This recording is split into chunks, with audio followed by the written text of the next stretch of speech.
24 ऑक्टोबरची सकाळ जळगाव पोलिसांसाठी डोकदुखी ठरवणारी सकाळ होती। कारण आमदार एकनाथ खडसे यांच्या जळगावातील शिवराम नगरात असलेल्या मुक्ताई बंगल्यामध्ये चोरी झालेली होती आणि ही चोरी नेमकी कुणी केली हा प्रश्न सुरुवातीला विचारला गेला।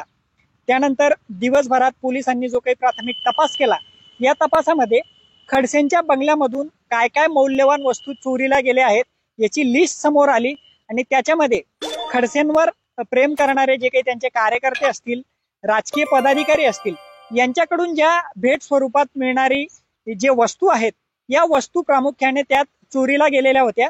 सोबतच एकनाथ खडसेंच्या बंगल्याचा जो केअरटेकर आहे, म्हणजे एकनाथ व्यक्ती राहते, त्या व्यक्तीच्या कुटुंबातील काही सोन्या चांदीचे दागिने देखील चोरट्यांनी चोरून नेलेले होते। ही सगळी घटना काल दिवसभर चर्चेत राहिली। पोलिसांनी या संदर्भात गुन्हा देखील दाखल केला। हे सगळं प्रकरण घडत असताना खडसे बाहेर गावी होते आणि खडसे आज म्हणजे बुधवारी दुपारी साधारण 11 वाजेच्या सुमारास खडसे जळगावात आले।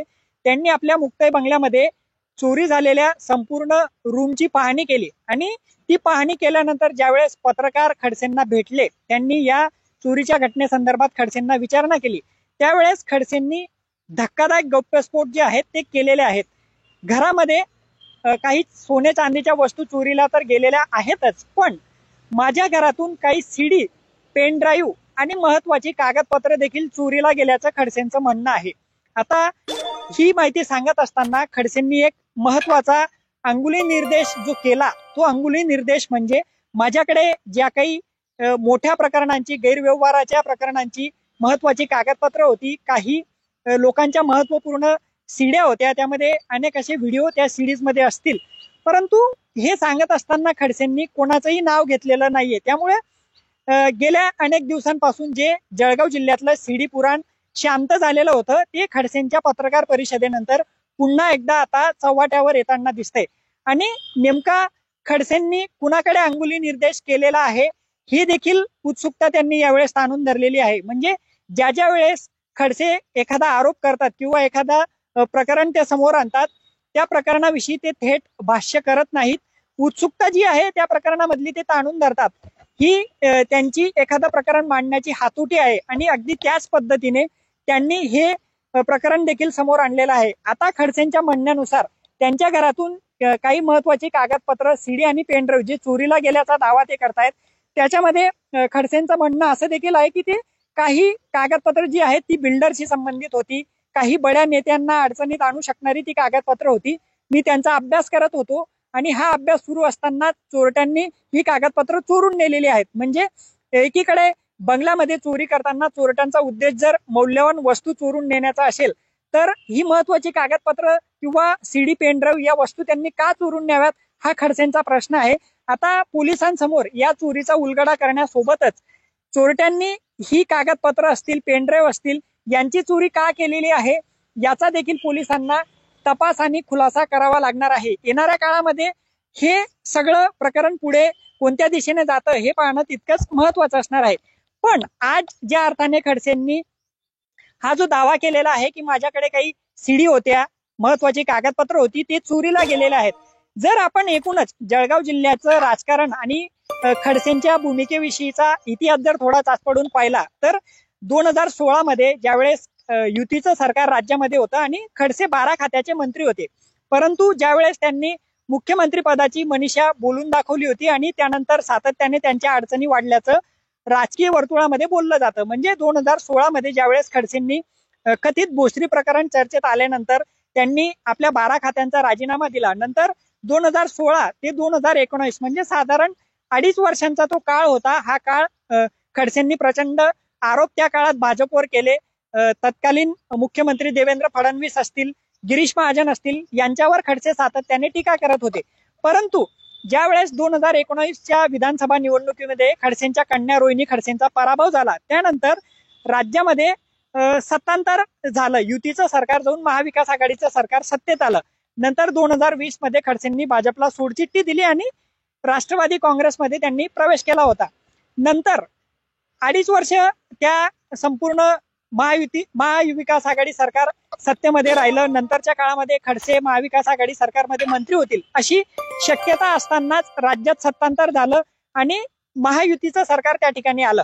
या काळामध्ये खडसेंनी ज्यावेळेस पक्षप्रवेश त्यांनी राष्ट्रवादी काँग्रेसमध्ये केला त्यावेळेस त्यांनी एक महत्वपूर्ण विधान त्यावेळेस केलेलं होतं आणि संपूर्ण राज्यभरात त्यांच्या त्या विधानाची चर्चा होती आणि ते विधान होतं, जर भाजपने मला ईडी लावली तर मी त्यांच्या मागे सीडी लावेल। त्यामुळे सीडीचा मुद्दा प्रचंड गाजलेला होता। एकनाथ खडसेंकडे नेमक्या कोणाच्या सीड्या आहेत, त्या सीड्यांमध्ये काय मजकूर आहे किंवा काय सारा डाटा त्या सीडींमध्ये आहे याची चर्चा होती, परंतु खडसेंनी त्या संदर्भात कोणतीही अधिकृत स्पष्टता दिलेली नव्हती। नंतरच्या काळामध्ये हा सीडीचा मुद्दा मागे पडलेला होता, परंतु ज्या वेळेस 2024चं लोकसभा इलेक्शन जाहीर झालं त्याच्या पार्श्वभूमीवर या साऱ्या आरोप प्रत्यारोपांसंदर्भात खडसेंची ईडी चौकशी देखील झालेली होती आणि खडसे आणि गिरीश महाजन म्हणजे या दोघं नेत्यांमधले जे सख्य आहे ते प्रचंड ताणलेलं संपूर्ण जिल्हावासियांसोबतच राज्याने पाहिलेलं होतं। ज्यावेळेस मुक्ताईनगरातील सातोड शिवारातल्या शेतजमिनीच्या प्रकरणावरून खडसेंवर आरोप झाले त्यावेळेस खडसेंच्या अडचणी वाढल्याचं बोललं जात होतं। नंतर ते प्रकरण देखील शांत झालं, पण आता 2024च्या विधानसभा निवडणुकीनंतर राज्यात युतीचं सरकार पुन्हा एकदा आलं, देवेंद्र फडणवीस हे मुख्यमंत्री झाले। त्यानंतर ज्यावेळेस मंत्रिमंडळ विस्ताराची जी चर्चा होती त्यामध्ये गिरीश महाजनांना मंत्रिमंडळात स्थान मिळणार नाही अशी चर्चा नंतरच्या काळामध्ये सुरू झाली। म्हणजे तत्पूर्वी गिरीश महाजनांना मंत्रिपद मिळालेलं होतं, परंतु पत्रकार अनिल थत्ते यांच्या एका व्हिडिओचा संदर्भ देऊन खडसेंनी एक गंभीर आरोप केलेला होता। काही दिवसांपूर्वी जळगाव जिल्ह्यातील जामनेर येथील उद्योजक प्रफुल्ल लोढा याला मुंबईतील साकीनाका पोलीस ठाण्यात जो कथित हनी ट्रॅपचा गुन्हा दाखल झालेला होता त्या प्रकरणामध्ये अटक करण्यात आलेली होती आणि ज्या वेळेस प्रफुल्ल लोढाला अटक झाली त्यावेळेस देखील खडसेंनी पुन्हा एकदा सीडीचा मुद्दा उचलून धरला होता। प्रफुल्ल लोढा याच्याकडे अनेक नेत्यांच्या महत्वपूर्ण अशा सीड्या आहेत, व्हिडिओ आहेत, त्यामुळे त्याला हनी ट्रॅपच्या प्रकरणात अडकवल्याचा जो दावा होता तो करण्यात आलेला होता आणि हे कथित हनी ट्रॅपचं प्रकरण गेले अनेक दिवस चर्चेत होतं। प्रफुल्ल लोढाने एक बटन दाबलं तर संपूर्ण देश हादरेल असा दावा प्रफुल्ल लोढाने आपल्याकडे केल्याचा देखील गौप्यस्फोट जो होता तो खडसेंनी केलेला होता, परंतु ज्यावेळेस हे प्रकरण चर्चेत होतं त्यावेळेस खडसेंनी पत्रकारांची प्रतिक्रिया विचारली त्यावेळेस खडसेंनी हे देखील स्पष्ट केलेलं होतं की काही नेत्यांच्या ज्या अश्लील शिड्या असतील किंवा गैर कारभाराच्या शिड्या असतील त्या आपल्याकडे नव्हत्या, त्या प्रफुल्ल लोढाकडे होत्या, मी त्याच्याकडून त्या शिड्या घेणार होतो परंतु त्याने आपल्याला त्या शिड्या दिलेल्या नव्हत्या, माझ्याकडे कुठल्याही स्वरूपाची सीडी नव्हती असं स्पष्टीकरण त्यावेळेस खडसेंनी दिलेलं होतं।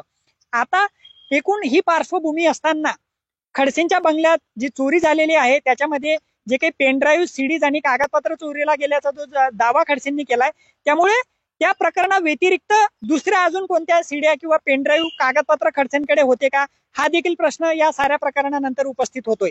ही सारी जर आपण पार्श्वभूमी पाहिली तर जे सीडी पुराण जळगाव जिल्ह्यातलं सीडी पुराण शांत झालेलं होतं ते पुन्हा एकदा आज समोर आल्याचं पाहायला मिळतंय। एकनाथ खडसेंनी आज चोरीच्या निमित्ताने जी काही पत्रकार परिषद घेतली त्याच्यामध्ये ते म्हणताय की माझ्याकडे अनेक सीड्या होत्या, त्यातल्या काही महत्वपूर्ण सीड्या चोरून नेलेल्या आहेत, काही महत्वाची कागदपत्र जी भ्रष्टाचाराशी संबंधित होती, काही बिल्डरांच्या गैरव्यवहारांसंदर्भातली होती ती कागदपत्र देखील चोरीला गेलेले आहेत। तर आता या प्रकरणांचा पोलीस तपास पुढे कसा सरकतो, काय काय बाबी यामध्ये समोर येतात, खडसेंच्या बोलण्यामध्ये तथ्य आहे का हे देखील पाहणं तितकंच महत्वाचं असणार आहे। विशेष म्हणजे आता जर आपण काही दिवसांचा मागचा इतिहास जर पाहिला तर खडसेंनी एक गंभीर आरोप राज्याच्या कायदा सुव्यवस्थेवर केलेला होता आणि ते प्रकरण होतं एकनाथ खडसेंचे जावई प्रांजल खेवलकर यांच्यावर पुण्यातल्या कथित ड्रग्ज प्रकरणात त्यांना अटक करण्यात आलेली होती आणि त्याही वेळेस खडसेंनी हाच दावा केलेला होता की या साऱ्या प्रकरणामध्ये जावयाचा कुठलाही संबंध नव्हता, त्यांना नाहक त्या प्रकरणामध्ये गोवण्यात आलेलं होतं। नंतर पोलीस तपासात देखील काही बाबी त्याच पद्धतीने समोर आल्या, पोलिसांनी अनेक ठिकाणी त्या ठिकाणी चुका केल्याचं दिसून आलं, पोलीस तपासावरच एकूणच प्रश्नचिन्ह उभं राहिलं। ही पार्श्वभूमी असताना आता खडसेंनी जो काही आरोप केलेला आहे त्यामध्ये तथ्य असू शकतं, पोलीस हे तथ्य समोर आणतील का हे देखील पाहणं तितकंच महत्वाचं असणार आहे।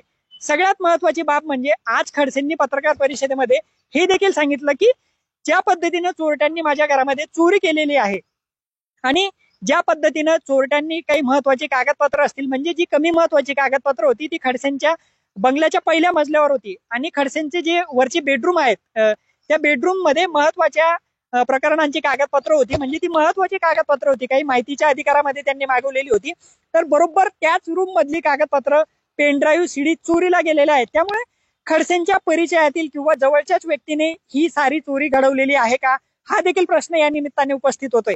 आता या साऱ्या प्रकरणामध्ये पोलीस तपास कशा पद्धतीने पुढे जातो, पोलिसांसमोरचं आव्हान आता वाढलेलं आहे. चोरांना पकडणं ही तर पोलिसांची प्रमुख जबाबदारी आहे, पण खडसेंनी जे काही आरोप केलेले आहेत या आरोपांचा उलगडा देखील पोलिसांना या साऱ्या प्रकरणामध्ये करावा लागणार आहे. एकूणच हे प्रकरण आता कोणत्या दिशेने पुढे जातं हे पाहणं तितकंच महत्वाचं असणार आहे.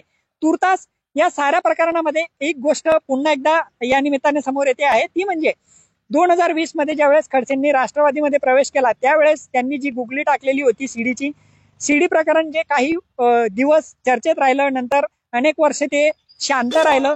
आता पुन्हा एकदा खडसेंच्या बंगल्यात झालेल्या चोरीच्या निमित्ताने ही सीडी आणि पेनड्राईव्हचं प्रकरण पुन्हा एकदा चर्चेत आलेलं आहे. या साऱ्या प्रकरणाविषयी तुम्हाला देखील काही तुमचं मत असेल ते कमेंट बॉक्समध्ये आम्हाला नक्की कळवा.